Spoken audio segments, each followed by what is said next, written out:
Je fais mal la problématique des détails neutres, les désavantages et avantages qu'il peut avoir, en fait. Je pense que je vais parler de deux sujets. Je pense aussi que c'est lieu. Je parle beaucoup de sujets actuellement. Les désavantages des statistiques neutres, je dirais que les désavantages de ça, c'est que oui, je peux partir dans un pays étranger. Je peux partir dans un pays étranger. Et si ça va être des événements dans un pays étranger, je peux partir d'un pays. Et si ça va être des événements neutres dans un autre pays, je peux le faire. Mais quand tu as un suivi médical à l'étranger, ça aussi les gens ne le disent pas. Mais quand tu pars d'un pays, dis-toi que quand tu pars d'un pays, le pays où tu pars, il va bouger sans toi. Ça veut dire que tes papiers que tu as dans le pays actuellement, vu que ce n'est pas le même gouvernement, le même pays que tu peux avoir, euh, il y a des papiers qui peuvent être refusés. C'est-à-dire que tu peux avoir ce qui est assez pas facile, compliqué, qui n'est pas forcément, qui est désavantageux, qui peut poser un petit peu des avantages, c'est un suivi médical. Et le suivi médical doit avoir un travail. Tant que tu n'as pas de travail à l'étranger, tu ne peux pas avoir un suivi médical parce que tu n'as pas le droit du travail quand tu es étranger européen. Tu dois, quand tu as un suivi, quand tu es étranger européen, tu dois avoir un travail pour avoir tes droits médicaux. Et après que tu as ton travail, tu as le droit d'avoir un suivi médical, mais tu as un protocole médical à suivre. Et ce protocole médical, c'est un protocole que tu dois suivre. Et en Angleterre, le protocole médical, ce n'est pas le même que le nôtre. C'est pas même que d'autres pays. Le protocole médical, c'est le NH, je sais plus comment ça s'appelle, mais tu as le NH, moi je sais plus l'autre de tout ça, qui est compliqué. Tu as ce médical qui est pas du tout pareil. C'est-à-dire en Angleterre, tu peux avoir un suivi médical. Euh, Dis-toi que ton suivi que tu as pendant un an ou quelques mois dans un pays, ton traitement, tes médicaments que tu vas avoir ne sont pas forcément compatibles. Sauf que les médicaments en Angleterre ne sont pas les mêmes médicaments que les médicaments que tu peux avoir dans notre pays. C'est-à-dire les médicaments que tu peux avoir dans notre pays comme la Suisse ou la France. Les médicaments en Angleterre ne sont pas les mêmes. C'est pas le même dosage, ce n'est pas le même médecin. C'est pas du tout pareil en Angleterre. Dis-toi que quand tu vas voir un médecin, quand tu vas repartir, ou même les médicaments qu'ils vont te prescrire pendant que tu es malade, ça ne sera pas les mêmes. Sauf qu'en Angleterre, ce n'est pas les mêmes médicaments que les médicaments qui sont là. Même s'il y a des médicaments qui ressemblent, mais ce n'est pas le même dosage. C'est ça qu'il faut faire hyper attention, c'est les dosages en Angleterre. Les dosages ne sont pas pareils. Et souvent, c'est basé sur le poids, sur beaucoup de facteurs. Et ça, il faut faire extrêmement attention parce que c'est en fonction du poids de la personne, en fonction du poids de la personne, en fonction de son âge, en fonction de la morphologie, en fonction du poids de la personne, pas la morphologie, du poids de la personne. Tu vas prendre tel ou tel dosage, en fait. Souvent, on te demande le poids et l'âge que tu as. Et ce qui est pas du tout pas, c'est que le suivi en Angleterre n'est pas obligatoire. C'est pas comme c'est un pays où c'est obligatoire d'avoir un suivi psychiatre ou un suivi d'un médecin. En Angleterre, tu n'es pas obligé d'avoir un suivi médical. Tu peux avoir un médecin tu as de temps en temps médecin, t'es pas obligé d'avoir un médecin tout le temps. Et en Angleterre, tu peux aussi faire ça tout toi-même. C'est que tu peux avoir un kit toi-même, ce qui fait, c'est une chose que tu peux faire toi-même. C'est-à-dire que tu peux demander par ton médecin toi-même. Et des fois, carrément, ils disent carrément que tu n'as pas besoin de médecin parce que clairement, pour eux, tu n'as pas besoin dans leur logique à eux. Si tu ne fais pas de prise de sang, on va pas te faire que baiser parce que toi, tu es pas de ta propre personne. C'est comme ça que les Anglais pensent. C'est-à-dire que tu n'es pas obligé de voir un médecin. Tu n'es pas obligé de voir quelqu'un. Ce qui fait qu'en Angleterre, tu n'es pas obligé de voir un médecin. Tu peux passer plusieurs mois sans voir de médecin. Mais dans les pays où tu reviens, on peut pas comprendre ça en disant mais pourquoi tu as fait ce sofa sans un médecin? En Angleterre, tu n'es pas obligé d'avoir un médecin. Tu peux très bien te prescrire toi-même tes doses. Tu peux toi-même, pas te prescrire, mais tu peux toi-même prendre des médicaments de, du supermarché et toi-même te auto-médicaliser. Et comment les médicaments qui sont prescrits dans les magasins, c'est pas des médicaments par des médecins aussi. C'est des médicaments qui sont légaux, qui sont pas, c'est pas des faux médicaments qui ont beaucoup moins de dosage, c'est des vrais médicaments, des vraies vitamines.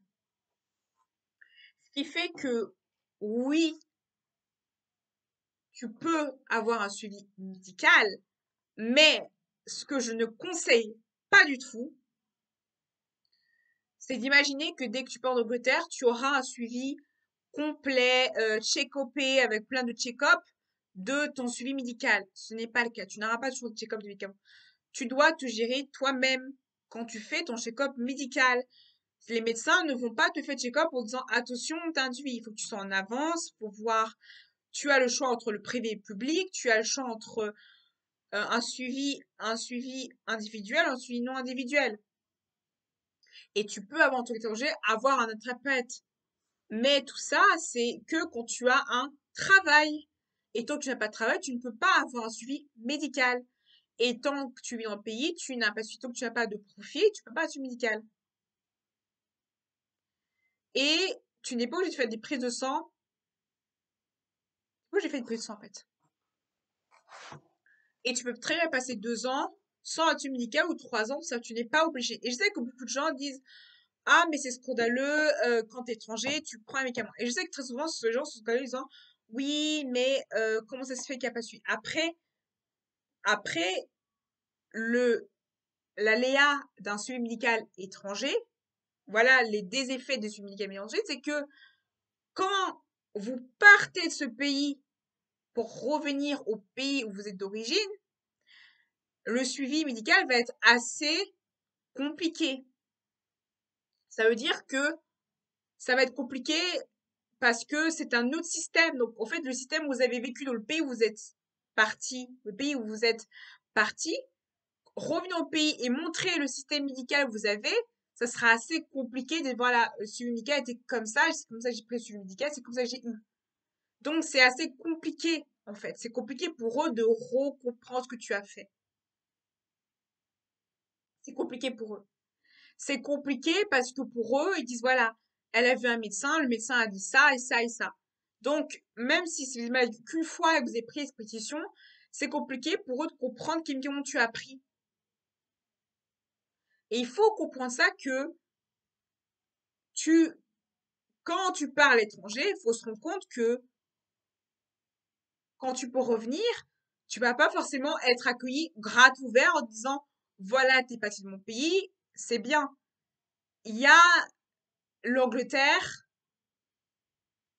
c'est complètement indépendant des autres, ces deux parties indépendantes, dire que les papiers, tes papiers, c'est déclaré en Angleterre comme des papiers légaux, mais dans le pays, quand tu sors du territoire, c'est que c'est aussi comme légal, mais pas de la même manière.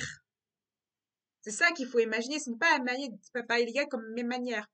Faut faire attention à ça, en fait. C'est-à-dire que des papiers médicaux que tu peux avoir,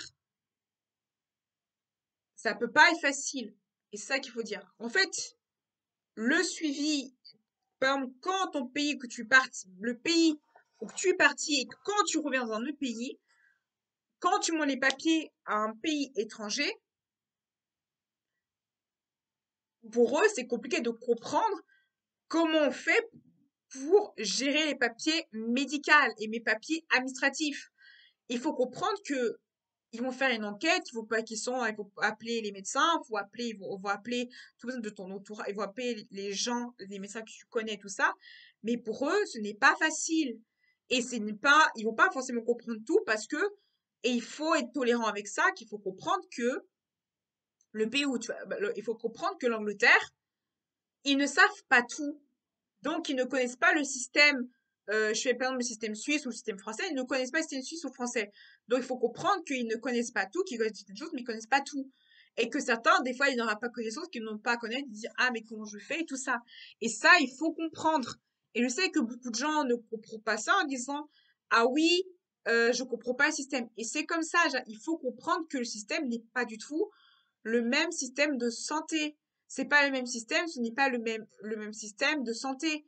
Et il faut comprendre que le système de santé en Angleterre n'est pas un système pas obligatoire où tu peux avoir un système de santé différent. C'est pas le même système. Et je sais que beaucoup de gens, je sais que très souvent les youtubeurs qui parlent de système de santé en anglais, c'était très fluide. Les gens trouvent ça très fluide, et c'est comme ça en fait en Angleterre, c'est très fluide, c'est-à-dire c'est très très fluide, c'est-à-dire que tu peux avoir des protocoles médicaux, t'as un protocole médical, mais le protocole médical, si t'as déjà eu un suivi, si t'es français, si t'as déjà eu ce suivi médical dans un autre pays, ils vont pas te recommencer ils vont pas te recommencer, ils vont pas recommencer le protocole médical, ils vont pas recommencer le protocole médical. Par exemple, si tu n'as pas de base si tu n'as pas de base de ton traitement ou rien du tout, là, ils vont te refaire tout au début. Mais c'est déjà une base. Ils vont pas refaire la base, ce qui est différent. Du coup, ils vont adapter. Du coup, ils vont s'adapter pour que mais ce sera pas le même. C'est pas aussi, faut pas s'attendre que dès que tu pars un pays, ça sera le même traitement que du pays où tu es. Parce que souvent, les gens imaginent en disant, oui, mais dès que je suis un pays, ce sera traité de la même manière. Non. Ce sera pas traité de la même manière. Ce n'est pas pareil. Non.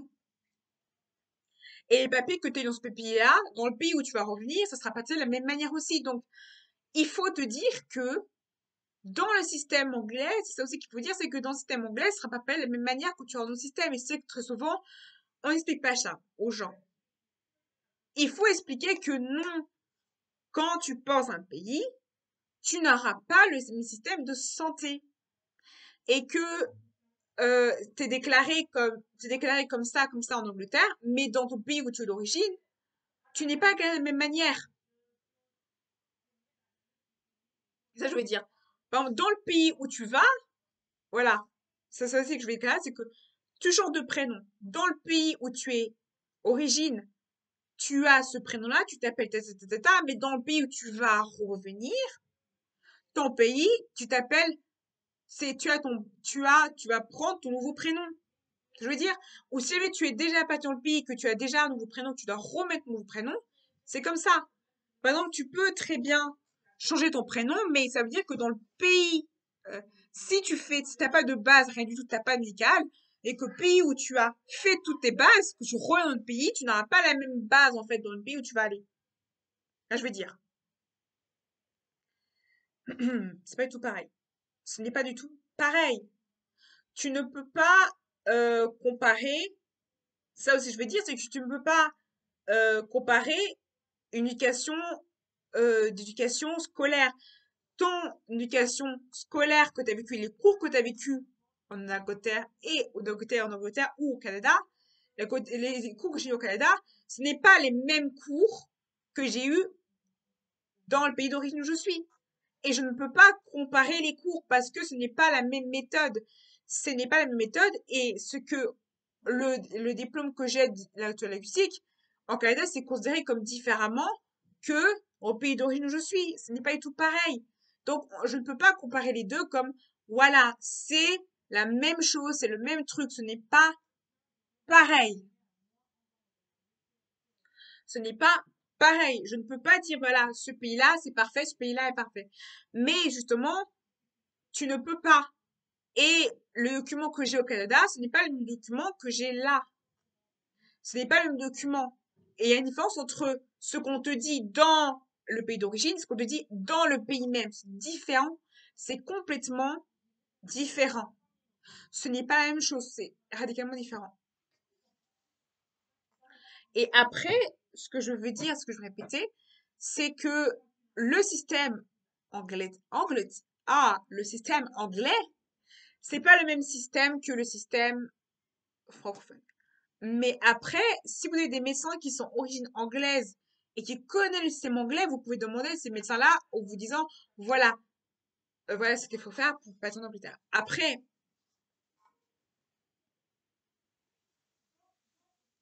ce que je veux vous dire, voilà, pour reprendre ma transition médicale, voilà, je reprends ma transition médicale, je vais dire simplement que beaucoup de gens imaginent la transition médicale États-Unis ou Canada, Angleterre, en disant ouais, c'est parfait. Et beaucoup de gens disent oui, c'est scandaleux, tout ça, la transition médicale n'est pas du tout pareil que le nôtre. Parce que la transition médicale en Angleterre, tu n'es pas obligé de voir le psychiatre. Tu n'es pas obligé de voir ton psychiatre. Et c'est que très souvent, on dit ouais, c'est pas du tout pareil. Parce que le système en Angleterre, le dosage, ce n'est pas le même dosage que le système, ce n'est pas le même dosage qu'en Europe. Le dosage, tout ça. Et je sais que souvent, les personnes de transition disent souvent oui, mais c'est le même dosage, le dosage c'est pareil et tout ça. T'as vu, ce gars, il a fait une transition médicale et tout ça. On ne peut pas comparer parce que ce n'est pas le même. Chaque pays a ses spécificités et tout ça. Et en Angleterre, en Angleterre, je veux parler de l'Angleterre en général, tu n'es pas forcément obligé, il y a quand même une certaine liberté de penser. C'est-à-dire que tu n'es obligé à rien. Les médecins ne t'obligent pas à venir ou pas, ils ne t'obligent pas à voir quelqu'un, ils ne t'obligent pas, en fait, tu n'as pas obligation. Mais c'est aussi ce côté où c'est beaucoup plus dur, parce que clairement, tu dois te battre, tu dois mettre les forces, tu dois te battre pour avoir ce que tu veux, parce que clairement, tu dois devoir pour avoir ce que tu veux, ce qui n'est pas du tout pareil, tout simplement. Et il y a beaucoup de gens et ça prend, quand tu habites pas tout près, tu dois voir un médecin. T'as deux possibilités. T'as ou la clinique ou tu as l'hôpital. Et les cliniques, tu peux avoir, mais si c'est pas chez toi, tu dois avoir la clinique. Et comme je dis, je dirais que système de santé n'est pas le même système de santé aussi. Ça, je veux dire aussi, c'est pas le même système de santé. Le système de santé en Angleterre, même si c'est aussi le système de santé est beaucoup plus compliqué. Il faut avoir une carte d'assurance et du coup, il faut que ta assurance rembourse. La testostérone, et je sais que beaucoup de gens disent oui, mais la testostérone est remboursée, les chirurgies sont remboursées complètement. Oui, c'est remboursé complètement, mais pour avoir ça, il faut se battre pour avoir ça. Et il y a une liberté, une fluidité dans le système anglais qui est différent de la nôtre. Donc, ce n'est pas du tout le même système de santé. Il y a un protocole médical qui fait psychiatre, endocrinologue. Il y a le même toujours schéma de endocrinologue, psychiatre, endocrinologue, endocrinologue, psychiatre et après les hormones. Mais vu qu'il y a plus d'ouverture et d'information, il se base sur ton parcours personnel. C'est-à-dire que c'est personnalisé en fonction de ton parcours. C'est-à-dire que si tu as un parcours pas trop psychiatre, ils vont s'adapter à toi. C'est que c'est une adaptation à ton point de vue, à toi. Ce qui n'est pas pareil, c'est qu'on impose des ta étapes. Ce qui fait, c'est que c'est pas à ton besoin, à ce que toi, tu as besoin en tant que tradition. Et c'est que souvent, les gens disent oui, ma tradition, c'est parfait, parce que c'est en France, c'est en Angleterre, ils disent oui, mais quand c'est fait que eux ont plus de voix, en plus, parce que c'est pas le dosage en Angleterre, au Canada, aux US, ce n'est pas, c'est un dosage beaucoup, au Canada, c'est un dosage beaucoup plus fort. C'est pas le même dosage, ce n'est pas la même façon de doser, ce n'est pas le même dosage. Et il y a même des fois, on te propose carrément des régimes alimentaires pour que ton dosage soit meilleur et tout ça. Oui, dosage alimentaire. On peut carrément te demander de maigrir, de perdre du poids, de maigrir, de perdre du poids, parce qu'il y a aussi un poids précis à donner. Tout ça, que on ne te dit pas. Et aussi, il y a beaucoup de choses que, oui, en Angleterre ou au Canada, on ne paye pas parce que le gouvernement paye de l'argent pour les aides, mais les aides, il faut les avoir pour quand tu as un boulot ou que tu es étudiant. Tu as les aides quand tu es étudiant ou tu as un boulot.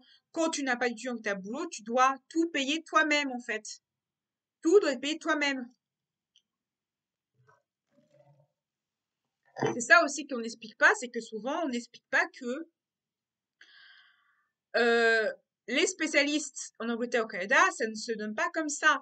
C'est-à-dire que c'est pas toi qui choisis où est ton spécialiste. C'est pas que je dis ton médecin, tu peux choisir. Des fois aussi, t'as pas le choix. C'est-à-dire qu'on va t'envoyer à un endroit où tu es spécialisé par ta transition et ton parcours personnel.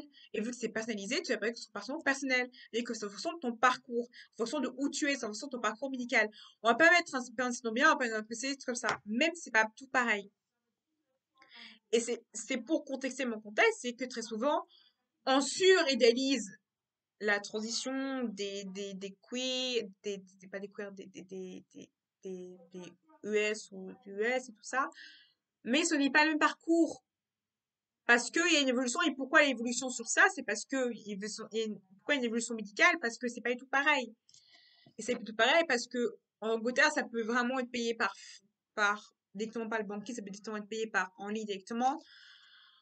Et tout ça, ce n'est pas du tout pareil. Et c'est justement pour contester du fait qu'il y a une suridéalisation du parcours médical. Et très souvent, on dit, ouais, mais souvent, quand les problèmes mentaux, ils sont très souvent suivis, ils vont très souvent à l'hôpital et tout ça. Ils vont très souvent à l'hôpital, ils vont très souvent dans des suivis, ils vont très souvent à l'hôpital, ils vont très souvent à l'hôpital, très souvent, couramment à l'hôpital. Parce que il y a des personnes trans qui vont très souvent à l'hôpital ou des gens maladies mentales vont très souvent à l'hôpital parce que tu dois avoir un suivi médical. Mais le suivi médical, ça prend des heures, ça demande un suivi. Et en plus, pareil, en fait. Et en fait, c'est que très souvent, les gens comparent en disant, oui, c'est pareil. En fait, justement, c'est justement ça qui m'énerve, c'est que ce n'est pas la vérité. Et très souvent, on se dit, voilà, les Anglais pour beaucoup de vitamines, parce que les vitamines, ce n'est pas la même, ce n'est pas le même, comment dire, ce n'est pas le même,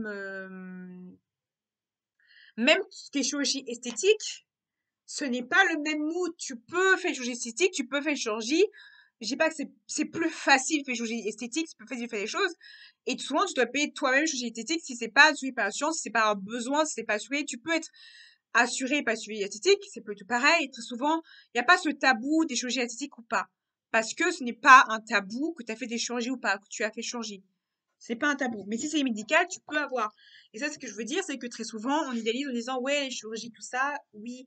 Mais parce que c'est pas le même parcours. Les vitamines, les médicaments qui sont pas à côté, c'est parce que, tout simplement, à cause du climat, à cause des changements de température, à cause de tout ça, ça peut créer des carences alimentaires qui peuvent être dangereux. C'est aussi ça aussi. Aussi au niveau de la peau. Et souvent, je sais que très souvent, beaucoup de gens idéalisent le suivi médical. Et moi, tout le monde dit oui, mais pourquoi tu as peur? Le suivi médical au Canada, c'est parfait. Non, le suivi médical n'est pas parfait au Canada. Et pour cause, ce n'est pas parfait.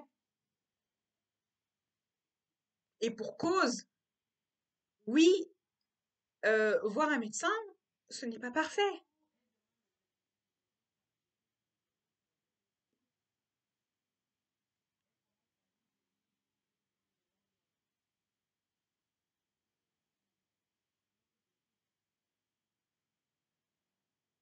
Ce n'est pas parfait. Et, et il faut dire que c'est pas parfait parce que j'entends beaucoup de gens dire que le suivi médical est parfait en Angleterre, que c'est parfait au Canada. Et j'entends beaucoup de gens dire que c'est parfait, mais c'est pas parfait du tout. Et je vois beaucoup de gens fantasmer sur le fait ou idéaliser le fait d'un suivi médical. Je vous dire quelque chose d'anecdote, voilà, pour un moment story time, c'est que une fois je suis tombée malade au Canada, je suis tombée malade au Canada et je vais vous dire que ce n'est pas été facile. Je suis tombée malade au Canada. Je suis tombée malade au Canada. Je suis tombée je suis tombée malade au Canada à cause de l'eau au début du Canada. Et à un moment, je me sentais pas bien. En fait, j'étais genre en bad mood parce que j'étais pas bien. Je me disais, voilà, je suis juste en bad mood, ça va aller, ça va passer, je vais aller tout bien. Et à un moment, je commence à me sentir vraiment mal et mal et mal et mal. Et je dis, et déjà, c'est ma première maladie que j'ai eue au Canada. Et je me sentais pas bien du tout. Et j'ai dit, voilà comment je fais, tout ça, je suis pas bien, je suis malade, comment je fais? Et du coup, ma professeure a vu que j'étais pas bien, que j'étais malade, et du coup, j'arrêtais pas de coucher, du coup, j'étais coucher, coucher, coucher tout le temps. J'étais pas bien du tout. Et du coup, elle m'a dit, jus d'orange, ils ont, tiens, prends du jus d'orange, ça va aller, tout ça. Elle voyait toujours que j'étais pas bien, elle voyait toujours que j'étais pas mal. Et du coup, elle m'a dit, comment je fais? Parce que clairement, je connais pas de médecin, j'ai pas de docteur à qui m'examiner. Du coup, j'ai pas de docteur à qui m'examiner. Voilà. Donc, j'essaie de boire du jus d'orange parce que la première fois que je me malade, du coup, j'ai bu du jus d'orange et je suis allée beaucoup mieux. Elle m'a dit, tu faut boire du jus d'orange. Je pense que c'est un problème. Et du coup, faut boire du jus d'orange. Donc, j'ai bu du jus d'orange et j'allais beaucoup mieux. Et en fait, j'étais toujours un peu malade et tout ça. Et une fois, je suis vraiment tombée réellement, ouh là là, j'ai un peu confondu à l'histoire. En gros, j'ai bu du jus d'orange, j'allais beaucoup mieux. Et après, je suis retombée malade après ça. Et c'était la même chose. Et du coup, j'étais encore plus malade. Et dit, oh, je pensais que ça allait mieux. Du coup, c'était malade. Et du coup, j'avais appelé ma mère et du coup, j'ai vu un médecin. J'avais pas vu un médecin et il dit oui mais si jamais tu vas à l'hôpital pour un médecin à l'hôpital au Canada tu peux voir un médecin je paierai le prix du médecin et du coup on a parlé et du coup il y avait un qui m'a examiné genre pas un médecin mais quelqu'un m'a examiné en disant waouh je regarde comment elle est tout ça qu'est-ce qui se passe avec les personnes et du coup j'ai vu un médecin dans le campus oui j'ai vu un médecin dans le campus un médecin qui parlait français qui parlait le français c'est voilà, je peux vous dire, hein, c'était compliqué. Et du coup, je disais mes symptômes et tout ça, j'avais appris mes symptômes. Fallait que j'apprends mes symptômes en anglais. Du coup, on m'a dit, voilà, apprends tes symptômes en anglais, comme ça, tu peux dire en anglais. Du coup, il parlait anglais et français. Et du coup, j'avais dit mes symptômes et tout ça. Il m'avait examiné en regardant, voilà, je regarde, il m'avait examiné tout ça. Et du coup, il m'avait donné des médicaments. Et du coup, ils m'ont pas fait payer le frais médical. Ils m'ont pas fait payer le médecin. Voilà, ils m'ont pas fait payer le médecin, mais vu que vous êtes statut étudiant, on va pas vous faire payer le médecin parce que ça fait partie de l'assurance. Du coup, ils m'ont fait comprendre qu'ils allaient pas me faire payer ils allaient pas me faire payer. En fait, ils m'ont pas fait payer le médecin parce que ils ont juste envoyé en fait, ils ont envoyé la facture. En fait, ils ont une facture médicale. Ils ont envoyé la facture. Il fallait que j'envoie ma facture à mon assurance et l'assurance allait rembourser parce que vu que j'étais étudiant, il fallait pas que je paye parce que je suis étudiant en fait. C'est mon assurance qui doit payer ça. Voilà ce que j'ai compris. Et voilà. Et du coup, je suis tombée malade et il fallait me donner. Du coup, j'avais des cachets à prendre, des cachets qu'il fallait que je prenne tous les jours, avec une petite poudre aussi, une poudre. Et du coup, c'était très très très fort pour moi. Et j'ai pas supporté les médicaments. En fait, j'ai pas supporté. J'ai dit au médecin, je supporte pas les médicaments, ils sont beaucoup trop forts pour moi. Je suis au bout de ma vie, je supporte pas les médicaments. Et j'étais au bout de ma vie parce que clairement, je supportais pas les médicaments que j'ai pris. Voilà. Quand je supportais pas, c'est vraiment, ça me faisait de la diarrhée et des nausées. Donc, en fait, chaque fois, j'allais vomir, en fait. Donc, en fait, j'allais vomir et j'allais avoir la diarrhée. Si vous mangez, arrêtez de manger. Disclaimer, ça va être vomi, tout ça. Et du coup, j'ai vomi et je passais du temps à vomir et du coup, je prenais pas de médicaments. Du coup, je vomissais et du coup, j'ai revu le médecin et le médecin m'a redonné prescription et j'ai pas supporté le médicament donc j'ai redonné les médicaments donc j'ai redonné et j'étais pas bien du tout. Et j'étais une grande fan de Degrassi donc pour tout ce temps, je regardais Degrassi avec mon petit télévision et j'avais pas beaucoup de wifi. J'arrêtais pas d'appeler tout le temps en disant oui, je suis malade, j'en ai marre, je veux ma vie, ma famille me manque trop. En fait, j'étais pas bien du tout. Horrible. Et, et du coup, elle m'a dit, au pire, tu prends la moitié de médicaments, tu prends pas tout le médicament parce que tu supportais pas. Et du coup, je supportais pas tous les médicaments. Oui, parce que voilà.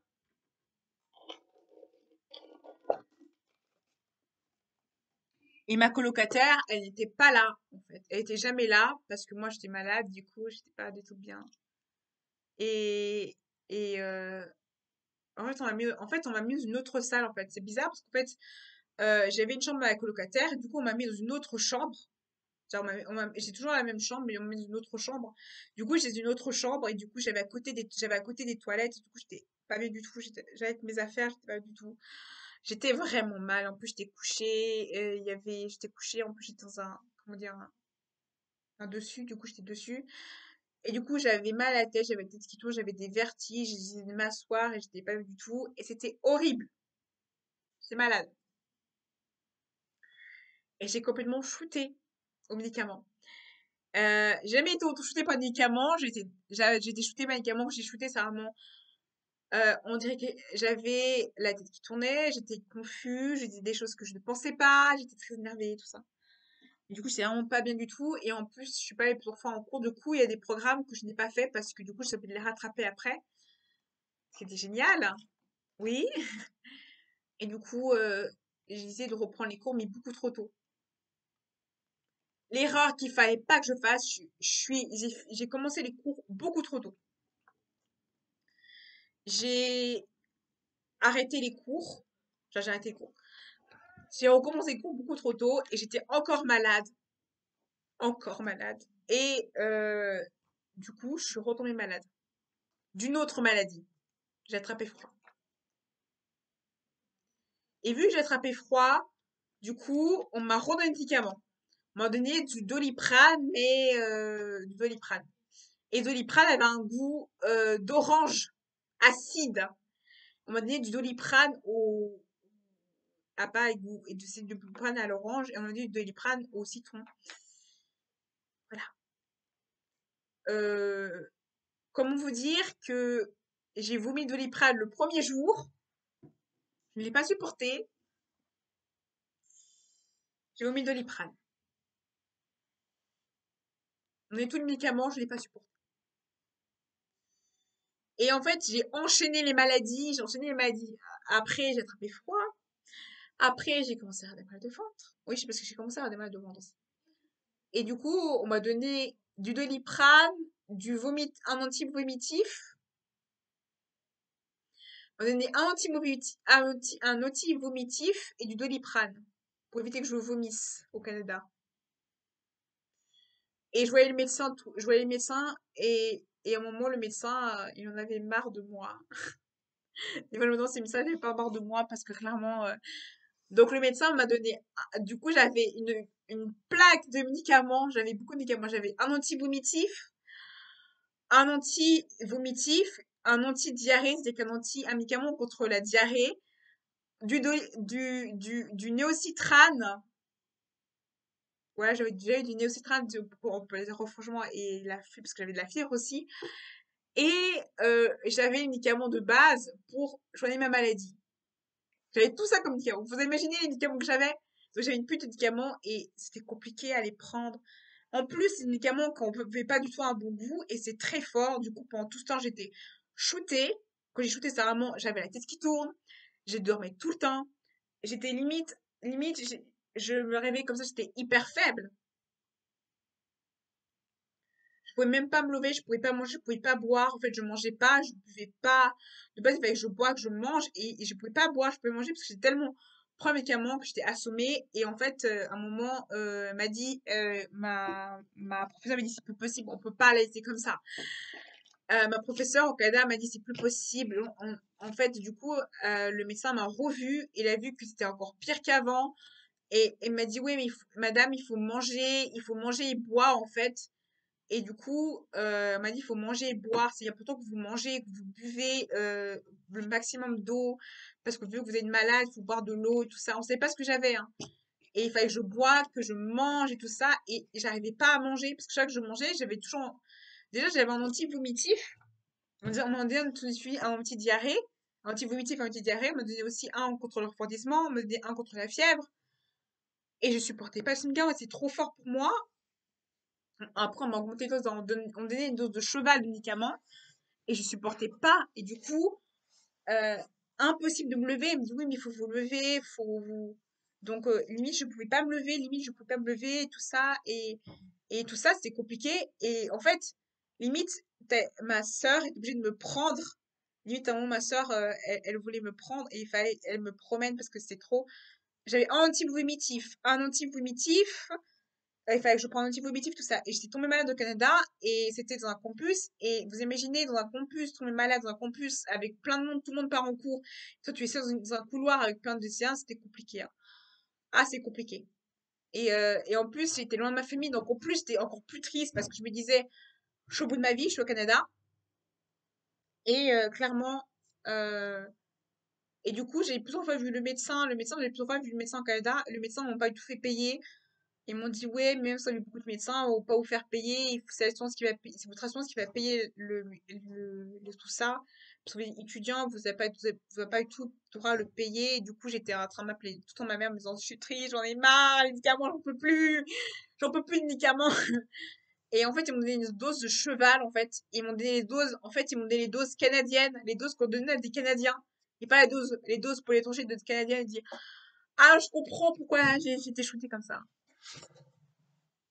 On me donnait des doses canadiennes, on dit à cause de mon poids, en fait, à cause du poids que j'avais, parce que j'avais pris beaucoup de poids au Canada, et j'avais beaucoup maigri, donc j'étais beaucoup plus mince, en fait, j'étais beaucoup plus mince, donc ils m'ont dit que vu que j'étais mince, il fallait que je prenne un médicament beaucoup plus bas, vu que je sais que j'avais du poids, en fait, j'étais mince et poids en même temps.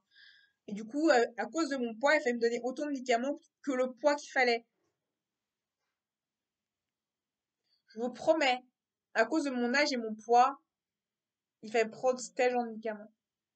Et je vous promets que quand tu es jeune, que tu es malade, loin de ta famille, et que tu es au Canada, tu es au bout de ta vie. Clairement, tu es au bout de ta vie. Et je vous promets que quand tu tombes malade dans un pays étranger et que tu es loin de ta famille, la seule chose que tu penses, c'est te désespérer. Mais heureusement, dans le campus où j'étais bien suivi. Donc j'ai vraiment des gens qui étaient compétents, des gens qui ont vraiment vachement. Mon professeur était tout le temps là, en train de s'inquiéter pour moi, tout le temps être là. Il y avait tout le monde était là. Et ma professeure, carrément, elle m'a pris en cours. Elle m'a dit, j'en ai marre que tu te lèves pas de ton lit, vu que j'étais à l'époque, j'avais pas à manger. Elle m'a laissé aller au cours. Du coup, je suivais les cours et elle me donnait du jus de fruits et des nourritures. Elle me donnait du jus de fruits et de la nourriture pour être mieux. Du coup, je buvais des jus de fruits et de la nourriture pour aller mieux au Canada.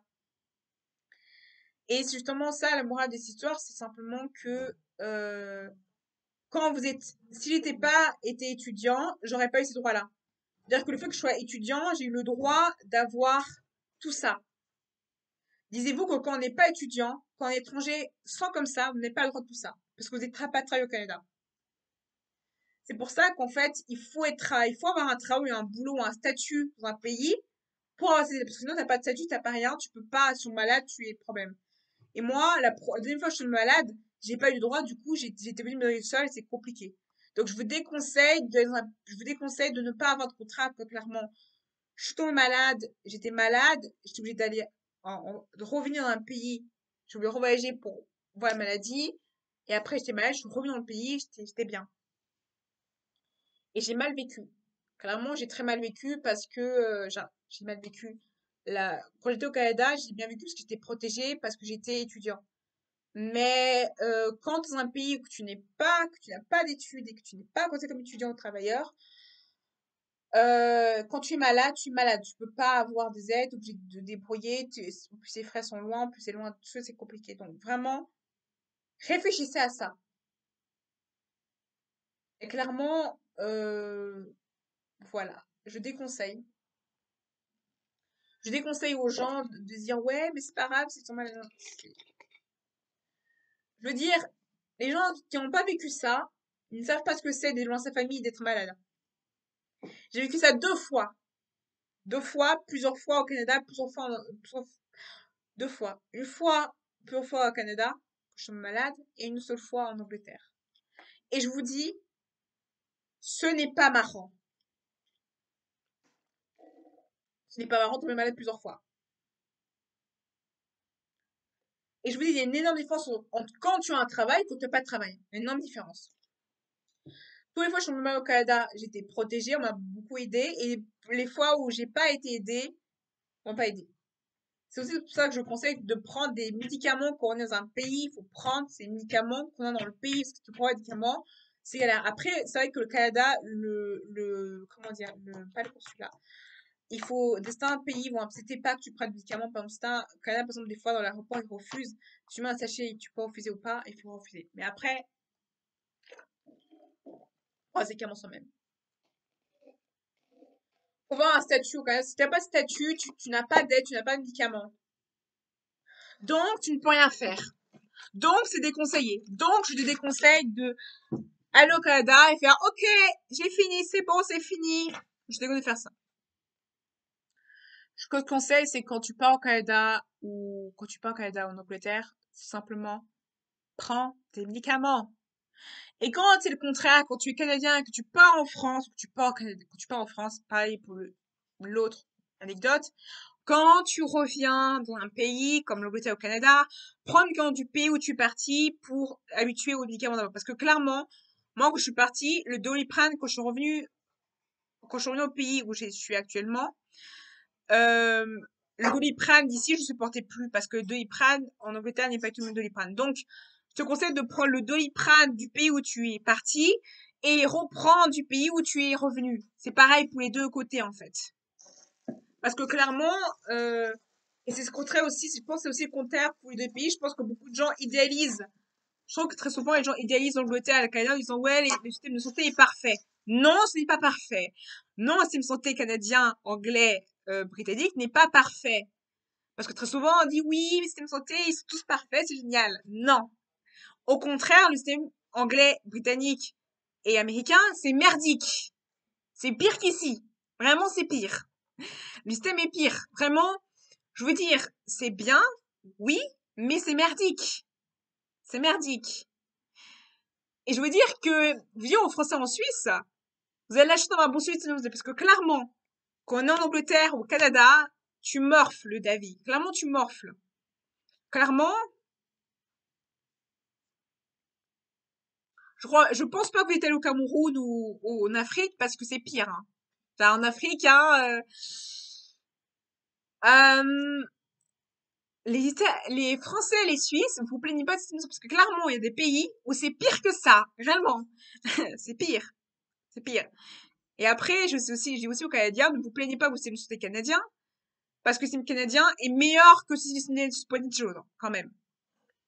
Il y a aussi aux Québécois, ne vous plaignez pas au système de santé canadien, parce que le système canadien est aussi bien, le système anglais aussi. Voilà. Parce que comparé au système français, au système, c'est pas tout pareil. Et aussi, oui, il est merdique, mais des fois, il est aussi mieux, des fois. C'est un peu, faut voir le blanc et le noir. Après, il faut pas complètement vous plaindre en disant oui, le système c'est mauvais. Genre, vous plaignez pas, quoi. Clairement, les Québécois, vous plaignez pas du système de santé, parce que clairement, le système de santé est beaucoup plus évolutif que nous, tu vois, genre, il est beaucoup plus positif que nous, de personnes, tu vois. Donc, faut pas se plaindre c'est comme les Québécois qui se plaignent de leur système de santé. Pourquoi? Faut pas se plaindre, parce que clairement, c'est une de santé québécois, vous avez de la chance pour beaucoup de choses que sur la France n'a pas chance, et c'est pareil pour la Suisse, simplement, parce que clairement,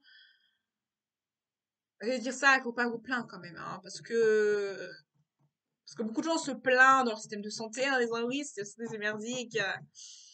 Mais des pays, c'est pire que ça. Je veux dire, il y a des pays où c'est vraiment pire que ça. Vraiment, il y a des pays comme l'Afrique, où l'Afrique, clairement, le système de santé, c'est pire que ça, clairement. Genre, je sais que beaucoup d'Européens se plaignent, mais clairement, l'Afrique, c'est pire. C'est pire que les États-Unis, Amérique.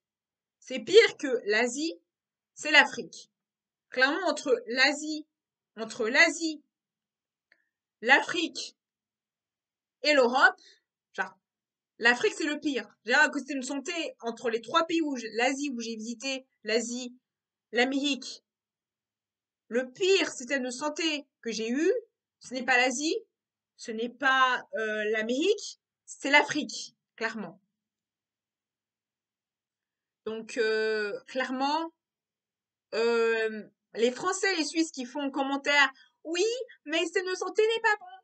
Désolé de vous dire, mais si vous savez qu'aller en Afrique, vous allez voir comment le système de santé est, et vous allez plus vous plaindre et pleurnicher parce que le système de santé est pire que ça. Et clairement, vous n'allez pas vous plaindre du système de santé parce que clairement, si vous avez un système de santé africain, quand vous n'avez pas les moyens, ça coûte cher. C'est voilà, faut pas se plaindre, hein, clairement. Voilà, parce que ça m'énerve les gens qui pleurnichent en disant mon système de santé est pourri, mais vous savez pas. Déjà qu'il y a des gens qui sont des fils à papa, des fils à maman, qui se plaignent de leur système de santé, qui sont plaignent du système et de. Je dirais, vivez à l'étranger pendant 7 mois, un de vos parents. Tombez malade dans nos familles. Et vous savez pas, vraiment, si vous voyez votre fils ou votre fille se plaindre de sa vie, l'emmenez-lui à l'étranger pendant 7 mois dans un pays. Il va voir ce que c'est la vraie vie. Parce que c'est la vraie vie, clairement. Mais non, non, mais pas dans une session agoutie, vraiment dans la vraie vie. Voilà. Après, vous allez dire que votre enfant va plus se plaindre, il va dire, oh, mais c'est pas grave, maman, tu m'as tellement manqué. Oui, oui. Parce que clairement, après, il y a beaucoup de youtubeurs où clairement on dit, oui, mais tu exagères un peu trop, c'est un peu dramatique. Voilà. Non. Ce que dit les youtubeurs, comme par exemple pour youtubeurs étrangers japonais, c'est pas faux comme ça. En fait, c'est pas aussi faux que ça. Et ce que dit youtubeurs anglais, c'est pas vraiment faux. Après, il y a des gens qui idéalisent beaucoup de choses en disant tout est beau, toute ma vie. Là, il faut vraiment pas les croire. Il faut vraiment pas les croire parce que vraiment, c'est pas réel. Les gens qui disent un peu les petits thèmes sur des choses, oui, c'est des vraies personnes. Clairement. C'est vraiment. Après, je sais que beaucoup de gens disent oui, mais il faut pas idéaliser. Genre, voilà, faut pas idéaliser autant un pays. Clairement, faut pas idéaliser parce que clairement, si vous le savez, il y a beaucoup d'envers du décor. Il y a énormément d'envers du décor. Je pense que je ferai beaucoup de vidéos comme ça où je parle de l'envers du décor de beaucoup de choses parce que clairement, il y a beaucoup de stéréotypes et d'idéaliser sur un pays où clairement on idéalise beaucoup. Clairement, ce n'est pas comme on imagine. Clairement, c'est pas comme on imagine. On n'imagine pas ce pays comme ça. Et voilà. Si jamais vous voulez avoir des collaborations avec moi, ça peut, si jamais, je vais vous poser des questions, parce que clairement, si vous voulez me poser des questions, vous pouvez me poser des questions sur mon, vous poser des questions sur la fin de ma chaîne, si vous voulez me poser des questions sur l'étranger, parce que clairement, si vous pouvez peut-être en barre d'infos si jamais. Voilà.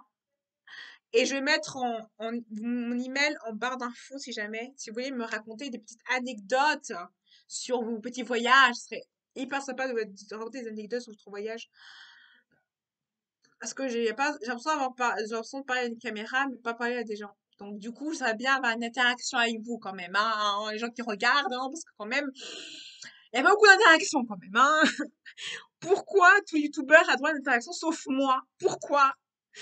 J'ai l'impression que pourquoi tout youtubeur a droit à une interaction sauf moi? Pourquoi tout youtubeur a droit à avoir genre des gens en mode confession entre abonnés, confession et pas moi en fait? Je comprends pas. Je comprends pas. Peut-être mes abonnés sont trop considérés par, peut-être mes abonnés adorent tout ce qui est un peu, peut-être parce que j'ai des gens plus vieux que moi, peut-être parce que vous êtes vieux, peut-être parce que vous êtes plus vieux, parce que vous n'êtes pas des jeunes et vous n'êtes pas plus jeunes, parce que je pense que c'est des gens plus jeunes.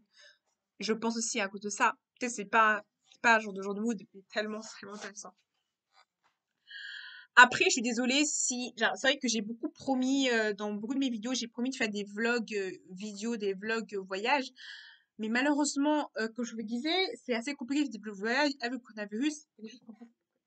Après, je sais qu'il y a beaucoup de gens où j'ai promis de faire des vidéos sur mon YouTube, de faire des vlogs sur London. Après, vous allez voir que mes premières vidéos, oui, parce que mes premières vidéos, a été fait à Londres.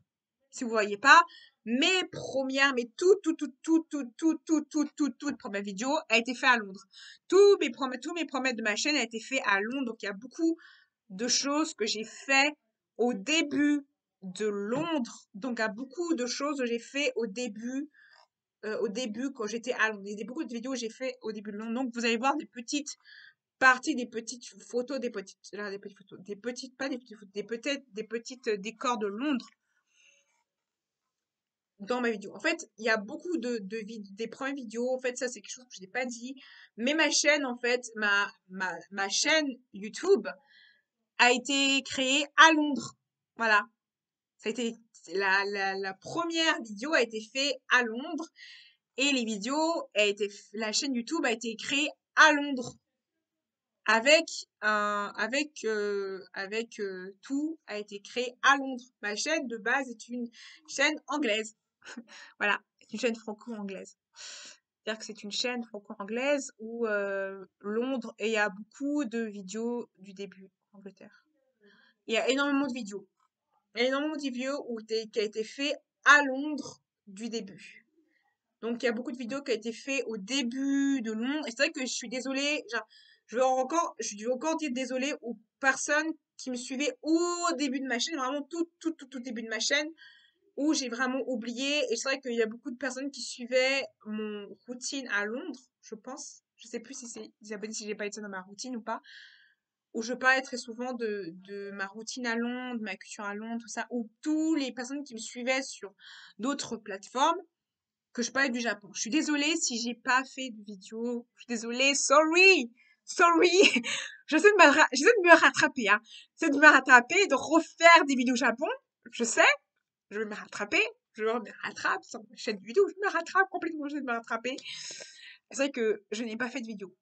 Et en fait, on peut voir dans mes autres vidéos que j'étais à Londres. Donc, en fait, il y a des vidéos où on peut voir que je suis à Londres. Voilà. Et voilà, c'est vrai que j'ai pas beaucoup d'interaction avec mes abonnés. Et voilà, et je sais que vous pouvez demander, du coup, mon voyage était fait, en fait, mon voyage de Londres, c'était de 2019 à 2020. Voilà. En fait, c'était de 2019 jusqu'à 2020. En fait, je suis partie. Voilà, 2020-2019. Et du coup, c'était 2020-2019 que je suis partie. Du coup, si vous réfléchissez, quel temps a été pris, voilà. Après, voilà. Du coup, voilà. Après, je ne sais pas, je n'ai aucune idée. Voilà, parce que je sais qu'il y a beaucoup de gens qui suivaient, parce que je faisais un peu du suivi anglais, français, et je sais qu'il y a beaucoup de choses que j'ai abandonnées, que je vous ai promis, que j'ai pas promis, que j'ai fait, que j'ai pas fait, parce que il y a beaucoup d'événements qui a fait que finalement je n'ai pas tout fait, tout fini dans ma chaîne YouTube, parce que c'est compliqué de faire tout ce que j'ai promis, parce qu'il y a beaucoup de choses en fait que j'avais prévues. Ça s'est pas passé comme je voulais. Bah oui, c'est pas passé comme je voulais à Londres, donc pas passé comme je voulais, donc il y a beaucoup de choses que je n'ai pas fait malheureusement. Et c'est vrai que je faisais énormément de live. Je suis beaucoup sur mon autre Instagram. Je fais énormément de live sur mon autre Instagram. En fait, sur mon Instagram, je fais plus de live sur mon autre Instagram que sur l'autre Instagram, en fait. Sur mon, sur mon autre Instagram, je fais plus de live sur mon autre Instagram que sur l'Instagram que j'ai. Je fais plus de live sur mon autre Instagram, en fait. En fait, il faut plus me suivre sur Instagram parce que j'ai fait plus de live, mais je suis un peu le ghost en ce moment. Voilà. Je vais me rattraper, hein. Je vais me rattraper. Je vais me rattraper parce que c'est vrai qu'il y a beaucoup de gens qui me suivaient sur le plateforme. Je me rattrape. Je vais me rattraper. Je sais. Je sais, je vais me rattraper. Je sais, j'ai fait énormément de gourdes sur les fans du Japon, sur les fans du Canada, sur les fans du Canada, sur les fans de ma transition, sur la fin de mes transitions, sur les fans de transition et sur les fans du Japon. J'ai fait beaucoup de gourdes, je sais. Je le sais. Je sais que dans ma chaîne, j'ai pas beaucoup. Je sais qu'à une époque, je parlais, je crois, je sais même plus sur ce que j'ai dit. Je parlais de Londres à un moment et que j'ai arrêté. Je sais, je le sais. Je sais très bien que clairement ça vous embête que j'ai pas parlé de ça. Et je sais que beaucoup de gens veulent savoir c'est qu'est-ce qui s'est passé. Mais non, mais non, ça sera privé. Voilà, je sais. Je sais que ça depuis ça depuis très longtemps que j'ai pu parler de Londres. Je sais que certains même le savent pas que je suis partie à Londres pendant 7 mois et que mes premières vidéos c'était ça. Et je sais que très souvent les looks que j'avais avant, euh, voilà, on est un peu mode, on regarde les vidéos d'avant et les vidéos d'après, on mode ah mais qu'est-ce qui s'est passé avec son look? Pourquoi son look? Pourquoi elle a changé de look comme ça? Pourquoi elle a changé de look? C'est vrai que je ne fais plus autant de détails qu'avant. Après, je ne suis pas sûre de ce que je vais faire. C'est vrai qu'il y a beaucoup de choses que j'ai promis que je n'ai pas fait.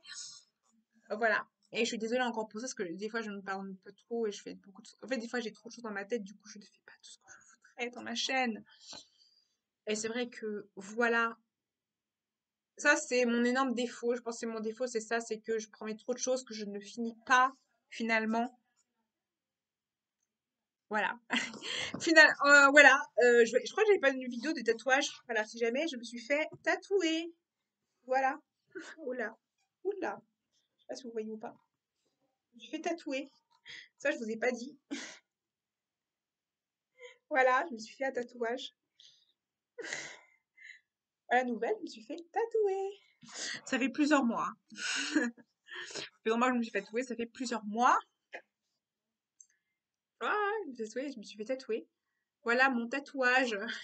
Du coup, vous voyez, il y a une petite fleur et un tête de mort et une petite fleur. Genre, vous voyez, il y a une tête de mort et une petite fleur. Donc, je me suis fait tatouer. Et voilà. Enfin, enfin, je me suis fait tatouer. Ce n'est pas trop tôt. C'est vrai que déjà, j'avais déjà dit, je crois, à mes 20 ans ou à mes 19 ans, que j'avais envie je crois, que j'avais dit ça, ou de 20 ans, de 19 ans, j'avais déjà dit que je me faire tatouer. J'avais dit 10 000 fois dans mes vidéos, j'avais dit, s'il vous plaît, je vais me faire tatouer, je vais me faire tatouer. Et je me suis fait enfin un tatouage. Enfin. Enfin. Et je ne regrette rien du tout de mon tatouage. Il est hyper, hyper, hyper, hyper, hyper joli, hyper beau et tout ça. J'avais promis de faire une FAQ, mais vu que personne ne me répond à mes questions et que personne ne me fait des questions, comment on fait une FAQ sans questions? Vraiment. Voilà, c'est pas possible, hein. Pas possible de faire une FAQ sans vidéo. Ce n'est pas du tout possible de faire une FAQ sans des personnes qui posent des questions. C'est pas possible, hein. C'est pas imaginable. Voilà. Clairement, c'est pas possible. Une FAQ sans vidéo. Ouf, c'est pas possible du tout. Voilà. Après, est-ce que je fais d'autres vidéos après, j'ai fait deux vidéos qui sont coupées sur Londres et sur l'immigration. Oui, s'il vous plaît, croisez les doigts avec moi pour que cette coronavirus finisse un jour.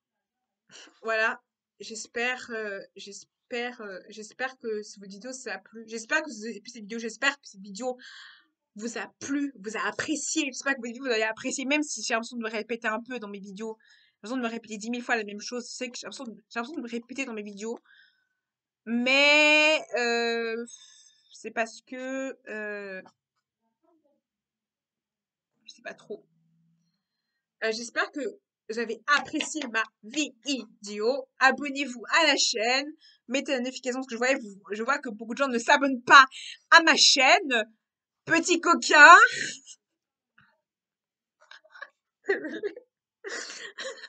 Désolée. Désolée. Ouh. On respire, on prend zen.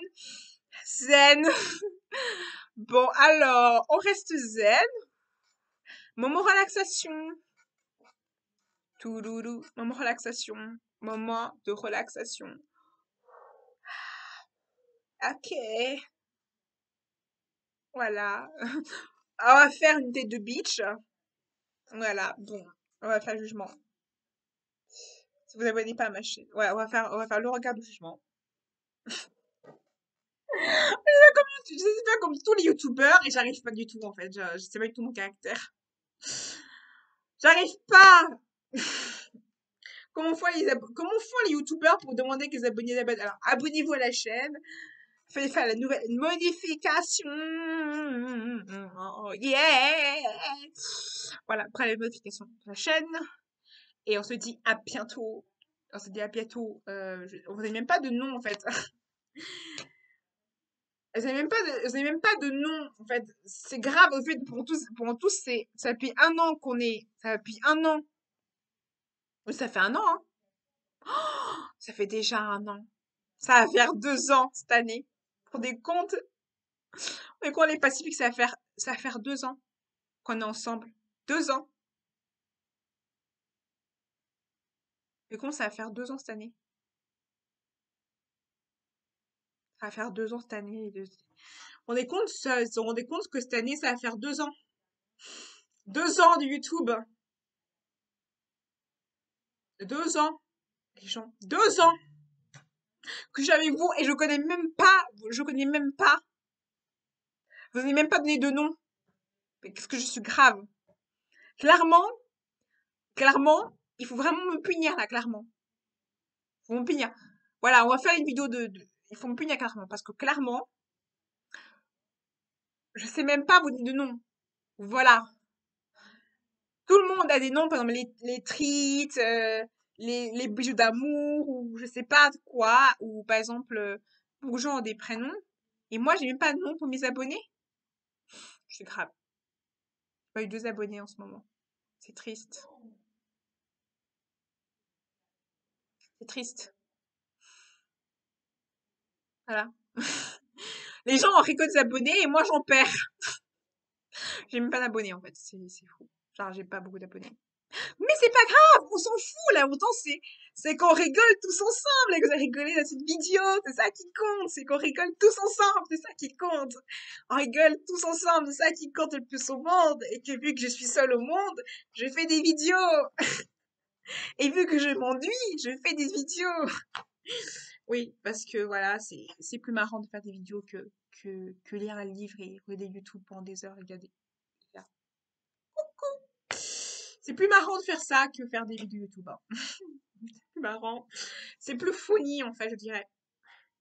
Même si voir les avions tourner autour et genre, voir des avions passer, voilà, et voir la gare me fait toujours souffrir. Quand je vois, depuis que je suis repartie de Londres, tant que je vois quand je vois un gare de bus, je me dis tout le temps que j'ai envie de repartir. Et c'est horrible. Et je me dis, c'est comme les gens qui sont accros à la coloration. C'est comme les gens qui ont envie de se colorer. Et moi, je me dis non, non, non, non, arrête d'avoir envie de partir tout le temps. Et c'est horrible parce que tout le temps, j'ai envie de repartir en voyage. Et je me dis non, non, tu vas pas repartir, tu vas rester ici, tu vas être stable. Tu ne pars pas en voyage, tu ne pars pas en voyage, tu ne pars pas. J'essaie de me retenir de partir, mais après, j'aurais encore envie de passer quelque part, je sais pas pourquoi. Dès que c'est stable, j'ai envie de partir, je sais pas où j'ai envie de partir. En fait, je casse toujours quelque chose, en fait. C'est toujours horrible, je fais toujours tout péter. Et pour une fois, j'ai vraiment d'être stable. Pour une fois, j'ai vraiment envie d'être stable et d'arrêter de chaque fois que chaque fois que c'est ennuyant, de tout le temps envie de péter quelque chose. Je suis comme ça. Je sais pas si c'est comme ça pour vous, mais moi, c'est comme ça. Dès que c'est stable, toujours envie de partir quelque part. Et c'est vrai parce que j'ai vu que les cars étaient rouverts et je me suis dit, je vais repartir. J'ai envie de repartir en avion. Et je me dis, stop, stop, ne pars pas en avion. Et c'est horrible parce que j'ai envie de repartir en voyage et je me retiens en me disant non, non, non. En fait, c'est horrible parce que chaque fois, je suis sûre qu'un jour, on va m'appeler, on va dire, allô, en fait, tu vas repartir en avion un jour. Et moi, je vais dire oui, oui. Et après, je vais revenir et dire, ah, désolé, il n'y a plus rien pour toi, en fait. Moment de vide. En fait, toujours pareil. Je prends l'avion, je voyage, je reviens. Un moment de vide, déprime. Et après, il y a un moment stable. Je repars, je reviens. Moment stable. Je repars, je reviens. C'est toujours pareil. C'est le moment où je n'ai rien du tout. C'est le moment où je pars que les gens disent oui, je voudrais bien t'inviter, machin. Voilà. Et je sais pas si c'est pareil tout le monde. C'est pas pareil pour tout le monde, mais en fait, j'adore voyager. Ça peut m'arriver des années, par exemple, il y a des voyages où clairement je voyage une fois. En fait, je voyage très souvent, en fait. En plusieurs années. En fait. Alors, 2018, j'ai voyagé. 2018, j'ai voyagé. Genre 2018, j'ai voyagé. 2019, j'ai voyagé. 2020, j'ai voyagé. 2020, j'ai voyagé. Voilà, voilà. Vous allez voir, pendant toute cette année, j'ai voyagé, hein,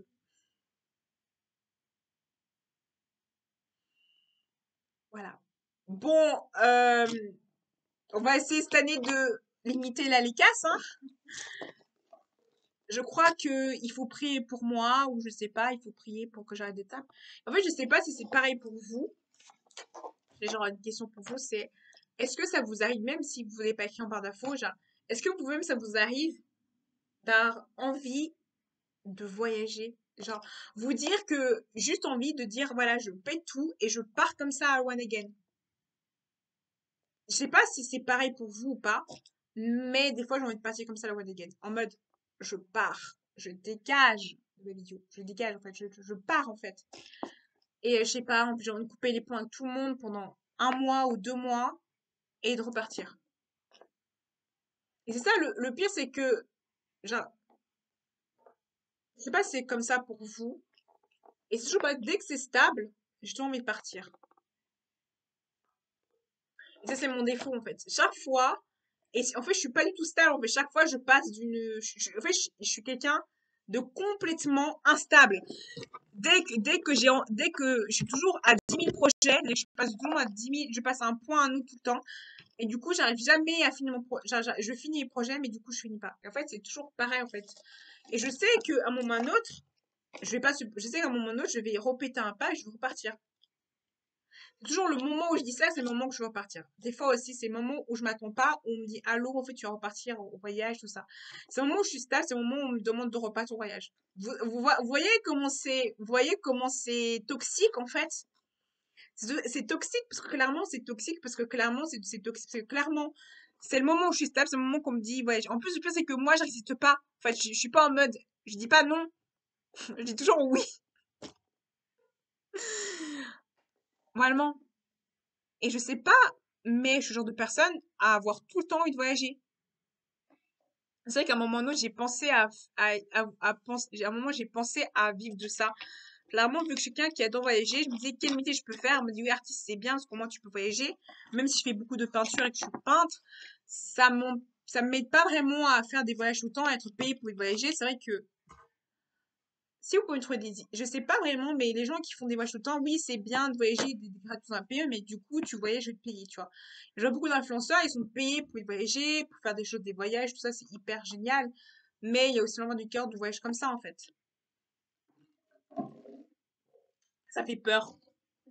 Moi, je dirais que ça fait peur d'être, je trouve que ça fait, moi qui ai vécu ça aussi, le côté où tu es payé pour être voyager, carrément tu voyages, tu payes, mais en même temps, t'as des choses qui sont gratuites parce que tu voyages dans le pays. Oui, c'est bien d'avoir ce mode de vie. Oui, c'est bien d'avoir ce mode de vie pendant un voyage ou 2 voyages. Mais il y a ce défaut-là où clairement tu reviens chez toi et tu te poses. En fait, la stabilité, c'est bien aussi parce que clairement tu as un travail, tu as un boulot, tu bien. Plutôt que ce genre de vie où tu es instable, où clairement tu passes d'un vie à l'autre, où clairement tu fais. euh, oui, très souvent on dit oui, mais artiste, tu voyages souvent. Ça dépend de quel artiste tu as. Parce que par exemple, quand tu es peintre, tu vas pas forcément beaucoup voyager. Moi, je voyage pas forcément beaucoup. Je fais de la peinture, je vis de la peinture, mais je vais pas forcément. Ça, c'est souvent le cliché qu'on a, parce qu'on se dit, ouais, mais vu que t'es peintre, tu vas forcément voyager partout. Oui, mais il faut trouver des expos où je peux voyager. C'est vrai que quand je fais des expos, je peux voyager dans une région ou une autre quand je fais des expos. Oui. Mais aussi à ce côté-là où quand t'es exposant, c'est un plaisir de faire des voyages. Mais après, tu sais jamais si tu as l'argent ou pas. Tu sais pas si tu peux vivre ou pas. C'est un peu du jour au lendemain. C'est comme, c'est ça un peu. C'est un peu, tu voyages, c'est un peu, tu dois passer de délire. Et je dirais que en tant quand t'es artiste et que tu voyages, ce n'est pas pareil. Tu voyages parce que t'es artiste, tu voyages parce que tu fais de la danse et c'est pas pareil parce que clairement tu voyages pour faire de la danse, tu voyages pour faire des spectacles de danse, tu vas dans une région pour aller danser, tu vas vraiment parce que tu as envie de travailler et oui, c'est un plaisir de voyager dans un endroit, mais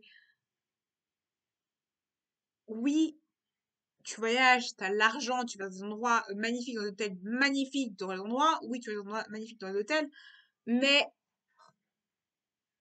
il y a ce côté de mais où clairement, tu n'es pas vraiment chez toi en fait. Tu passes ta vie, t'as un chez toi, mais tu passes de vie à voyager d'un pays à un autre et tout ça.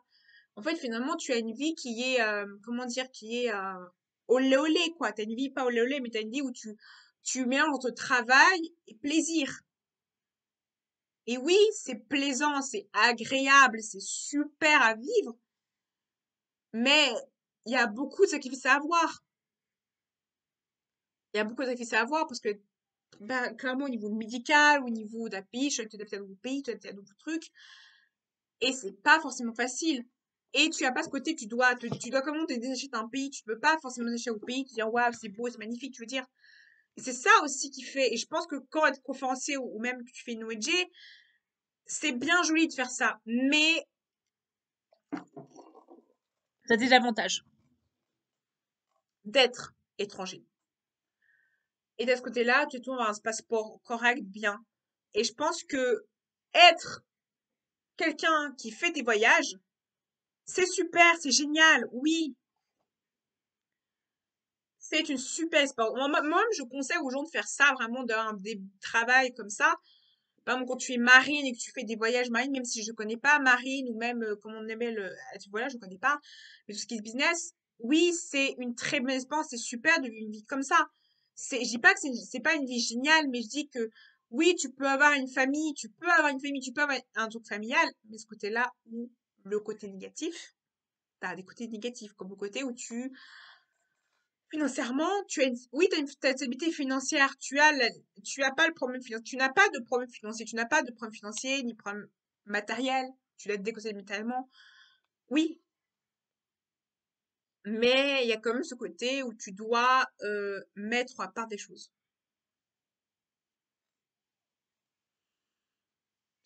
T'as plus le temps des réseaux sociaux, tu n'as plus le temps de faire des vidéos, tu n'as plus le temps de tout ça, tu n'as pas le temps des réseaux sociaux, tu n'as pas le temps de vivre ça, tu n'as pas le temps de faire ça, tu n'as pas le temps de rien. Tu dois montrer une image, c'est-à-dire que tu dois montrer une image aux gens et montrer les choses aux gens. C'est ça qui est pas facile, je dirais. Et oui, être businesswoman ou businessman et que tu voyages dans un pays, c'est une super expérience. C'est une expérience qu'il faut vivre parce que clairement, quand tu le vis, je dis pas que tu peux pas le vivre. C'est quelque chose qu'il faut vivre pour ressentir, savoir ce que tu sais. Et oui, c'est un peu idéalisé, c'est un peu idéalisé, mais en fait, c'est dans un cadre de boulot, de job, en fait. C'est pas pour genre t'amuser en mode ah c'est funny, c'est pas ça en fait, c'est pas funny, c'est genre un cadre où tu dois voyager, c'est ça en fait il faut. Et on pense que créer une ONG ou être influenceur c'est forcément être bien et influenceur c'est beaucoup de boulot, de travail où tu dois gagner de l'argent, tu dois gagner de l'argent avec ce que tu as, tu dois gagner beaucoup de ce que tu dois faire et ce que tu dois faire en général. Et c'est ça être influenceur, c'est ça être dans l'influence. Et oui, tu dois faire de l'influence, tu dois gagner de l'argent avec ce que tu as, tu dois être businesswoman, tu dois faire ton business, tout ça. Tu dois voyager. Ça, c'est plus mon expérience que je peux te donner. Mais en dehors de ça, tu dois beaucoup détacher des gens. Tu dois quand même gagner, tu dois être beaucoup détaché des gens. Donc, tu as ce côté, tu dois être détaché des gens. Et ça, c'est ce côté où tu dois accepter que tu n'auras pas la vie typique des personnes. Tu dois accepter que ta vie ne soit pas typique. C'est pas la vie typique que tu as tout le monde. C'est pas la vie typique. C'est pas une vie où tu es typiquement la personne. T'as pas une vie typique où tu as boulot, dodo, travail. Tu n'as pas ça. T'as un moment où tu as du business, des voyages et tout ça. C'est ça ta vie. Mais pour avoir tout ça, il faut beaucoup travailler, beaucoup faire des formations en boucle, à 1 heure du matin, 2 heures du matin, 3 heures du matin, à des heures, des boucles. Tu vas faire beaucoup de formations, beaucoup de voyages pour avoir ce que tu veux. Tu dois avoir tout ça. Tu vas beaucoup avoir des moments de vie, d'économisation pour économiser tout ça. Tout ça, ça prend beaucoup de temps et d'énergie. Et ça, je pense que les gens ne se rendent pas forcément compte de tout ça en disant, ah, mais oui, mais c'est tellement facile de faire ça. Et ça, on se rend pas forcément compte. On se dit, mais rendez-vous compte que tout ça, c'est des formations, des tomes de genre de formation. C'est vraiment des tonnes de informations que tu dois avoir, des tomes de formation. Et souvent on dit que économiser l'argent et investir, c'est juste tu investis, c'est comme ça, c'est fini. C'est pas ça. Tu investis, c'est pour investir, pour savoir bien investir, c'est des jours de formation. Oui, quand tu es formateur, tu vas voyager dans un endroit de rêve, tu auras une belle maison, une belle voiture. C'est pas forcément ça. C'est pas une belle maison, de voiture. C'est des jours de formation, des heures de formation. Oui, tu auras des voyages peut-être organisés pour que tu te formes. Mais c'est des jours de formation, c'est des jours, et des parler, tu dois parler avec des collaborateurs, des gens, tu dois parler avec des personnes. Et si tu peux pas te gérer toi-même, tu auras peut-être un agent qui va t'aider encore plus. Donc, tout ça, c'est la réalité de l'investissement. Si tu veux être client, tu seras client, donc tu vas avoir des gens, tu as de l'argent pour donner de l'argent à ton client, tu auras de l'argent. Mais quand tu veux devenir toi-même apprendre aux autres, tu dois te former. Tu dois te former psychologiquement et mentalement pour avoir une vie. Et oui, ce n'est pas une vie classique en disant ah oui, j'ai une vie classique. C'est non, c'est une vie de qualité que tu vas avoir. Et ça, c'est justement ça. C'est justement ça. En fait, je te mens pas en disant que j'ai voyagé. Je te mens pas du tout. Tout ça, c'est réel en fait. Tout ça, c'est la réalité. Si je te mentirais, je serais comme tout le monde, ah oui, je te mens. C'est pas la vérité. Je te mens pas du tout. J'ai réellement voyagé. Je ne te mens pas. C'est la réalité. Réellement, je ne te mens pas. C'est vraiment la réalité. C'est la réalité.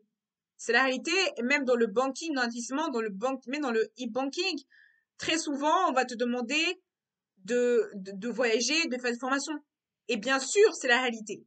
Donc, c'est pour ça qu'il faut investir votre argent. Parce que clairement, vous avez des gens de qualité dans votre investissement. Peut-être il y a des gens pas forcément bien, mais c'est ça justement la force de l'investissement, c'est le fait que vous avez des nouvelles expériences, tout ça. Et vous allez investir, du coup, vous avez assez d'argent pour comprendre les choses qu'il faut faire dans la vie. Voilà, je veux dire. Et je pense que c'est les voyages, l'investissement qui m'a formé autant. Et je pense que simplement, c'est pour ça aussi qu'il faut investir votre argent, parce que clairement, je vous mettrai tout simplement en barre d'infos les inscriptions qu'il faut donner il faut inscrire sur Wellmask. Si vous voulez vous inscrire, je mettrai ça en barre d'infos, parce que clairement, ça vaut la peine. Pour investir, ce n'est pas on investit, c'est facile, c'est fini. Ce n'est pas ça, en fait. Investir, c'est plus que ça. C'est plus que on investit, c'est fini. Ce n'est pas plus que ça. Et ça, on vous dit pas. C'est pas, c'est pas on vous forme et c'est pareil. C'est pas ça. C'est pas on vous forme et c'est fini. Ce n'est pas ça. C'est on passe des heures et des heures à être formé. C'est pour ça qu'on est formé. Et quand je vous dis que votre vie peut être basée sur des voyages et sur des voyages et des hôtels, c'est parce que c'est la réalité. Ce n'est pas un mensonge. Et quand je vous dis que on peut être un investisseur et que on peut être un investisseur et qu'on peut voyager, ce n'est pas un mensonge, c'est la réalité. Je vous mens pas, c'est la réalité. Et quand je vous dis que à un moment j'ai réussi à vivre de l'art grâce à la crypto-monnaie et l'investissement, c'est la réalité. Ce n'est pas un mensonge. Si je vous mentais, je dirais, ah ouais, c'est faux, c'est un mensonge et tout ça. Ce n'est pas un mensonge. Je suis la preuve vivante que c'est réel. Si je suis la preuve vivante, ça veut dire que quelqu'un qui montrait dirait, ah mais c'est faux tout ça. Vous m'aurez pas vu peindre dans mes vidéos. Vous m'aurez pas vu. Je n'aurais pas menti. Vous pouvez voir mon Instagram. Vous pouvez voir mon Instagram. J'ai voyagé. Vous pouvez voir mon Instagram, même si vous cherchez, je ne pense pas que vous allez trouver mon Instagram. Je ne pense pas que vous allez trouver, à mon avis, parce que c'est pas le même lien. Mais vous pouvez voir mes vidéos du début, j'étais réellement à Londres. Voilà. Donc, si j'avais pas de l'argent, j'aurais pas pu voyager. Donc, voilà. Et clairement, je sais que beaucoup de gens vont dire oui, mais c'est de l'arnaque, on vous donne de l'argent, on vous pousse à l'argent. Au contraire, on vous pousse pas à l'argent. On vous pousse pas à investir. Ce n'est pas, vous n'êtes pas forcé à investir. Vous n'êtes pas à dire, allez, vous êtes forcé. Ce n'est pas du tout ça. On vous force à rien du tout. Rien n'est forcé. C'est individuel. C'est en fonction de vos projets, de votre envie, de ce que vous voulez avec votre argent, qu'on va investir. Vous êtes forcé à rien du tout. Vous savez que beaucoup de gens vont dire, oui, mais pourquoi vous ne croyez pas? Si vous voulez pas croire, c'est votre choix si vous voulez pas croire à la crypto-monnaie. C'est votre choix si vous voulez pas croire à l'investissement. Mais, quand je vous dis tout ça, c'est la réalité. Ce n'est pas un mensonge. Le e-banking, Et l'in banking et la crypto-monnaie, c'est de l'investissement. Et c'est vrai que oui, mais l'investissement, ce n'est pas ça, c'est se former. C'est-à-dire que même moi, je vous ai voyagé, ça vous former aussi. Donc finalement, la personne que je suis devenue actuellement, c'est grâce à la crypto-monnaie que je suis devenue cette personne-là. Donc clairement, si si vous croyez pas, ça veut dire que clairement, ça sert à rien que vous m'écoutez, c'est pour vous dire que vous croyez pas, quoi. Clairement, parce que voilà, je comprends, vous pouvez pas comprendre la crypto-monnaie, que vous trouvez ça trop compliqué, que vous trouvez ça trop simple, que vous pensez que c'est l'arnaque et tout ça, que c'est pas simple. Oui, mais ce n'est pas de l'arnaque. Ce n'est pas l'arnaque. Ce n'est pas du tout une arnaque. Ce n'est pas l'arnaque, ce n'est pas de l'arnaque, ce n'est pas des fraudes, ce n'est pas fraudé, c'est légalisé, c'est légal. C'est légal, il y a même il y a même un article sous le 20h, il y a un article sous le 20h, justement, à 20h, qui est un journal suisse, qui a parlé de la crypto-monnaie. Il y a beaucoup aussi de podcasts qui parlent de crypto-monnaie. Il y a beaucoup d'interviews de crypto-monnaie. Il y a des interviews, il y a des journaux, il y a des articles sur la crypto-monnaie, sur le Big Pond. Il y a des articles, il y a même une côté historique, il y a même un site internet sur les crypto-monnaies. Il y a beaucoup d'articles. La crypto-monnaie existe réellement. Il y a réellement articles et des articles, il y a des podcasts, il y a toute une histoire de la crypto-monnaie. Il y a beaucoup d'informations.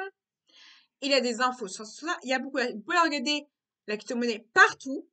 Il y a beaucoup de preuves et de témoignages de personnes. Les témoignages, vous en avez plein de témoignages. Donc, vous pouvez pas douter, si c'était une arnaque, il y aurait pas beaucoup de témoignages il y aura pas beaucoup de témoignages, il y aura des témoignages négatifs. Au contraire, que la crypto-monnaie Big Pond a beaucoup de témoignages positifs. Il y a énormément de témoignages positifs. Il y a beaucoup de témoignages positifs. Et des articles, je pense pas que c'était positif, il n'y aurait pas d'articles. Il y a énormément d'articles. Le 20h, par exemple, le 20h, le 20h a fait un article sur la crypto-monnaie Big Pond, a fait un article justement actuellement qui est récent. Il y a beaucoup d'articles. Et il y a il y a aussi des études sur l'avancement des crypto-monnaies. Il y a beaucoup d'études sur ça et d'articles. Vous pouvez regarder les milliers d'articles sur ça, c'est réel. Il y a aussi des podcasts, il y a beaucoup de gens, il y a beaucoup de gens. Et la crypto-monnaie est une argent forte. Et il y a beaucoup de témoignages sur ça. Dire que si réellement ce serait un mensonge, ce serait pas réel, il n'y aurait pas autant de articles, autant de témoignages forts et de témoignages positifs. La majorité des clients du Big Pond, de la crypto-monnaie et de l'investissement ont moitié du temps des témoignages positifs. La moitié des gens que j'ai rencontrés ont des témoignages positifs sur la crypto-monnaie. Il n'y a pas de témoignages négatifs. On a très, très, très peu. Et tout souvent, il y a très peu d'échecs, en fait. Le taux d'échec est vraiment très bas. Vraiment, le taux d'échec est très bas. C'est rare qu'il y ait des gens qui ne réussissent pas leur objectif, en fait. C'est rare.